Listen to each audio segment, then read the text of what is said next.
Նախ շնորհակալություն հրավերի համար, իրականում շատ կարևոր է հենց ձեր այդ բարձրացած վերջի հարցից սկսել, որովհետև ես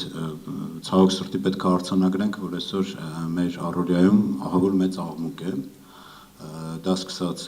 քաղաքական ամենաբարձր ամբիոնից, ազգային ժողովից, վերջացրած, ասենք մենք պարզապես սովորական մամուլը որ նայում ենք, տենց անկանոն աղմուկ է, բայց ըստ էության խոսակցություններ չի ստացվում ձևավորել։ Դժվար է նաև, որ նման հրավերներին արձագանքել ու գնալ մասնակցել որպես բիզնես ասոցիացիա, որովհետև որպես կանոն, այդ թվում նաև մեր ասոցիացիայում, մեր մոտ նշված է, որ մենք այսպես ասած քաղաքական, եթե ղեկավար կազմավորոշումը քաղաքականությունով զբաղվել, ապա ինքը պետք է դուրս գա ասոցիացիայից, որովհետև այդտեղ պարզ լոգիկա է դրված, որ բիզնես ասոցիացիաներն ու միությունները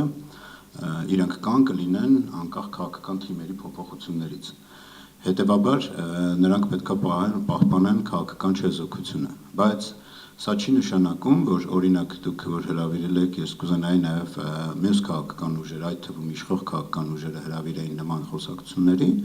բայց լիներ ըստ էության խոսակցություն եւ ոչ թե որ ասենք նախկին ներկա կամ անձնական վիրավորանքների դաշտում, որի արդյունքում ըստ էության լուծումներ չեն լինում։ Սա է ամբողջ բանը։ Ու նույն մեր փոքր բիզնեսի մեր հիմա ներկայացուցիչներ կան ստեղ, մեր ասոցիացիայի ակտիվ անդամներից, որոնց մոտ եւս այս հարցը բարձրանում է։ Արդյոք գնանք այս հանդիպման, արդյոք գնանք այս մարդկանց հետ, այս ինքնատիպ մենակ ձեր ցանկացած քաղաքական ուժ ներկայացնող կառույցի հետ հանդիպման, որովհետև հակառակ կողմից գալիս է նորից ըստ էության խոսակցություն չի լինում, այլ ասում է, որ սպասարկում եք XYZ քաղաքական շահերը, հա։ Այստեղ կարծում եմ եւ մենք եւ դուք, ոչ միայն դուք հենց ձեզի նկատի ունեմ, այլ ընդհանրապես քաղաքականությունով զբաղվող միավորները, դա կլինեն ֆորմալ եւ ոչ ֆորմալ, իրենք ստեղ անելիք ունեն, որովհետեւ ձեր խոսքում կարևոր բան արձանագրեցիք, այդ ՓՄԶ-ն ոչ իշխող ուժինն է, ոչ ընդդիմությանն է, դա մեր իրականությունն է, դա մեր հանրության իրական հատվածն է եւ ամենակարևոր հատվածն է։ Ինչու, որովհետեւ այդ ամբողջ աշխարհում է տենց, որ ՓՄԶ-ն այո միջին խավն է ներկայացնում, այո փոքր ու միջին բիզնեսը այսօր մեր երկրում էլ ինքը վարձու աշխատողների 60-ից 70%-ն է փակում, հա, այսինքն եթե մենք զուտ նայում ենք հարկային տեսանկյունից ու ասում ենք, որ ՓՄԶ-ն մեր երկրում գոյացող հարկային եկամուտների շատ փոքր մասնաբաժինն է ապահովում, մի քիչ ավել, բայց եթե ամբողջ ՓՄԶ դասական իմաստով ասենք, բայց դա չի նշանակում, որ այլ հարցերում ՓՄԶ-ն կարևոր դերակատարում չունի։ Դրա համար մեր խոսքում մենք անընդհատ ասում ենք, որ նման ցանկացած փոփոխություններ պետք է նայել ավելի մեծ պատկերում։ Օրինակ, սկսած տարածքային զարգացվածության հարցը, որ ասենք մարզեր են դատարկվում, մենք ամենալավ ցանկության օրինակ նույն այսօր գործող իշխանության առաջնահերթություններում, օրինակ տեսնում ենք մենք, որ իրենք ամեն ինչ անում են, որ իրենց տված խոստումներից այդ 300 դպրոց, 500 մանկապարտեզ եւ այլն իրականացնեն, չեմ մտնում այդ դաշտ, լավ ծրագիր է, առաջնահերթություն է, թե չէ, բայց դրան զուգահեռ, եթե X մարզում, X սահմանամերձ համայնքում, եթե մենք կառուցում ենք մանկապարտեզ ու դպրոց, բայց այնտեղ հաճախող չկա, որովհետև ՓՄԶ չկա, որովհետև ընտանիք չկա, ստացվում է, որ առ ոչինչ իրականացվող ծրագիր է։ Այսինքն ամեն ինչ իրար հետ փոխկապակցված է, իսկ այստեղ ամենակարևոր օղակը մեր երկրի ու ընդհանրապես ցանկացած երկրների տնտեսության շարժիչ ուժը դա փոքր ու միջին բիզնեսն է։ Հարկային եկամուտների առումով, այո, հնարավոր է որ խոշոր հարկատուներ ունենք, ոչ թե հնարավոր է ցավոք սրտի մենք ունենք այդտեղ ոչ դիվերսիֆիկացված վիճակ, որտեղ հանքարդյունաբերության, օրինակ տարօրինակ է, որ այդ դրսի նույնիսկ մարքեթփլեյսերը, ասենք այսօր լուրջ դերակատարում ունեն հարկային եկամուտներում, դա կլինի Վայլբերիսը, Օզոնը, չգիտեմ մյուսները, որոնք էլի ստացվում է, որ մենք որպես քաղաքացի ենք այդ հարկերը գեներացնում, բայց այդ վճարողը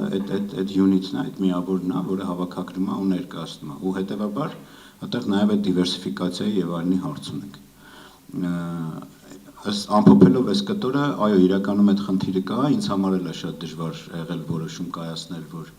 գնալ նման հանդիպումների, այսինքն քաղաքական միավորների հրավերով, բայց ես հույս ունեմ, որ այս քննարկումը ընդհանրապես նման քննարկումներ կանեն նաև եւ իշխող եւ ֆորմալ։ Ես ցավում եմ այսօր խոստացել էին ազգային ժողովի ընդդիմությունը ներկայացնող պատգամավորները, հա, որ ներկա լինեն, Ինձ համար օրինակ ես էլի եթերում էլ կասեմ, ասենք ԱԺ տնտեսական հանձնաժողովում մենք հանրագիր ենք ներկայացրել, բայց այնտեղ 3 ընդդիմությունը ներկայացնող պատգամավորները Իշխան Սաղաթելյանը, Թադևոս Ավետիսյանը, մյուսին չեմ էլ հանդիպել Աշոտ է կարծեմ Սիմոնյան, չներկայացան, նույնիսկ մեզ ոնց ասած բան չարեցին էլի, չփորձեցին աջակցել,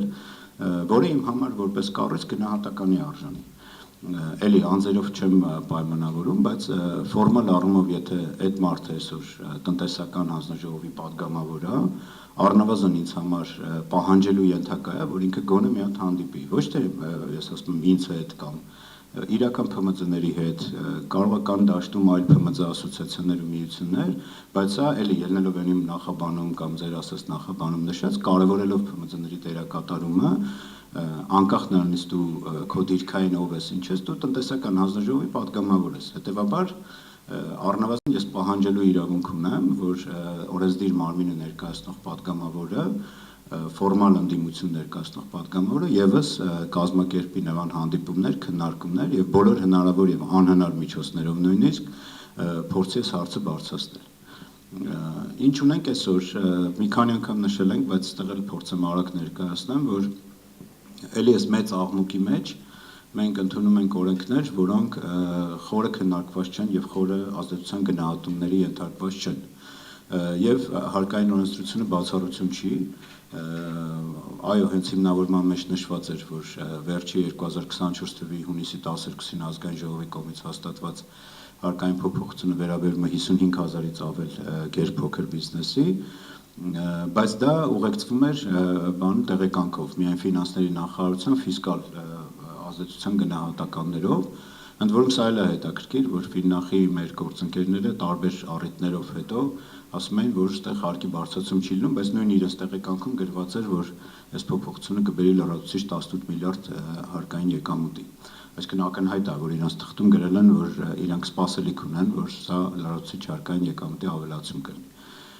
Բայց էլի կրկնվեմ, ամենացավոտը, որ ազդեցության գնահատումներ չեն արվում տարբեր տեսանկյուններից, այսինքն տարածքային զարգացվածության, աշխատանքի եւ սոցիալական հարցերի նախարարության օրինակ առաջնահերթություններից է գործազրկության նվազումը, չէ՞, մեր երկրում, որի աշխարհի ամենաստացված մոդելը էլի ձեռնարկատիրությամբ զբաղվելն է, այսինքն եթե դու ուզում ես քո երկրում գործազրկությունը նվազի, ապա դրա ամենակարևոր կոմպոնենտներից մեկը այնպիսի միջավայր ստեղծես, որ անձը ինքնուրույն իր ռիսկով իրականացնի ձեռնարկատիրական գործունեություն, հերիք չի ինքը իր համար աշխատատեղ ապահովի, նաև հնարավոր է, որ եւս 2-3 հոգու։ Դրույքաչափերը բարձրացվեց, գիտեք, այնտեղ ասենք նույն ծառայության ոլորտում 5-ը դարձավ 10%, առևտրի ոլորտը, որ 5% ու 4.5% աշխատբաների ծախսերի նվազեցման մոդել էր դրված, եւս դարձավ 10% եւ 9%, եւ ամենացավոտ կտորը մեր ՓՄԶ-ների դա արտադրությամբ զբաղվողներն էին, որոնք մինչեւ 2025 թվականի հունվարի 1-ը վճարում էին շրջանառությունից 3.5% հարկ եւ գործում էին շրջանառության հարկի պարզ մոդելում, այսինքն շրջանառություն անգամ տոկոս դրույքաչափով, որոնց համար եւս սահմանվեց 7% եւ ծախսերի նվազեցման տոկոս։ Այստեղ արվեց նաև այդ ես կարծում եմ, որտեղ մեծ դերակատարում ունեցան նաև փոքր միջին բիզնեսի բողոքի ակցիաները, որի արդյունքում արվեց կառավարության աջակցության ծրագիր, հենց մարտի 3-ից մի քանի օր առաջ, որով ասցին, որ 2 եռամսյակի համար մենք կանենք այդ հարկերի փոխհատուցումը, բարձր հարկի փոխհատուցումը։ Բայց ես ուզում եմ եւս մեկ անգամ առիթն օգտագործել ու ասել մեր փոքր բիզնեսին, որ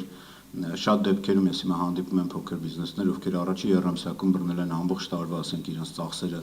նվազեցրել են, այսինքն ամբողջ տարվա ձեռքբերումներով եւ թվում է թե հարկի բարձրացում չի եղել, բայց հաջորդ եռամսյակներից սկսած եւ հետեւաբար